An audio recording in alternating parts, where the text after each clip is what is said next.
Okay, so for number 40, how much excess charge must be placed on a copper sphere 25 centimeters in diameter so that the potential of its center relative to infinity is 3.75 kilovolts? What is the potential of the sphere's surface relative to infinity? Okay, so we have a sphere with a diameter of 25 centimeters. Whoop. I'm so good at drawing circles, you guys. What else did they tell us?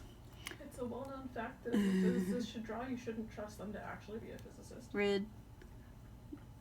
What is it? You can draw circles, though. Well, yeah, so the potential... Wait, you said that if I can draw, I'm a good physicist, or if I can't draw, I'm a good physicist? If you can't draw. If I can't draw, I'm a good physicist. Alright. You're saying I'm a bad physicist, Ginny? Maybe. It's messed up. I love you. Rude.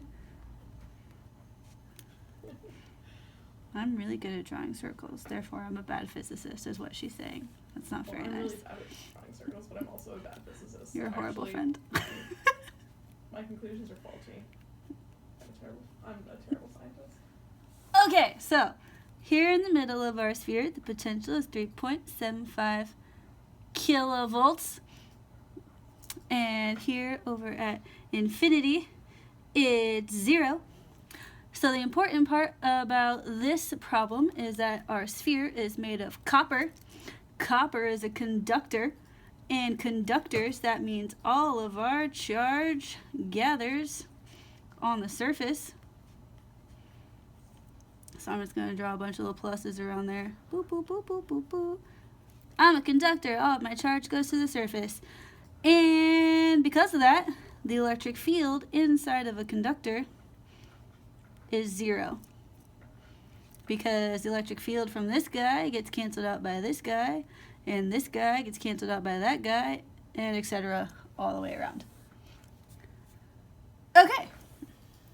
So the electric field inside of our conductor is 0, which means the potential inside here is going to be constant around the whole thing.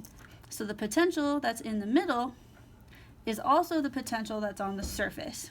So there we just answered part B conceptually. So V at the surface is equal to V at the center is equal to 3.75 kilovolts. Yay, conceptual stuff. It's so fun. Alright, so back to part A. How much excess charge must be placed on a copper sphere? So the potential is 3.75 kilovolts. So the cool thing about spheres, which you may or may not have realized when we were doing Gauss's law, the electric field, if you are on or outside the sphere, is just that of a point charge. You can pretend that your sphere is a point charge. It's pretty freaking sweet. Actually, you can't pretend. It is the same as a point charge. Gauss's law said so. So, the potential is KQ over R. And then we can solve for Q. Alright. Whoop, whoop, whoop. So Q equals V R over K equals 3.75 kilovolts. R is half of 25 centimeters. So 12.5 times 10 to the minus 2 meters over K, which is our 8.988 times 10 to the 9 meters per coulombs. Something or other. I can't remember the units. I think those are the units. Why do I suck so bad at units? Okay. So we're going to plug this into our handy dandy calculator. 3.75 times 10 to the 3 times 12.5 times 10 to the minus 2 divided by parentheses 8.988 times 10 to the, that's not a 9, to the 9. 5.2 times 10 to the minus 8.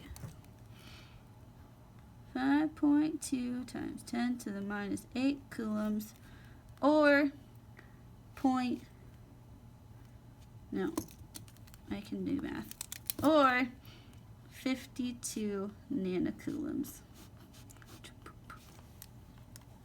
Huzzah!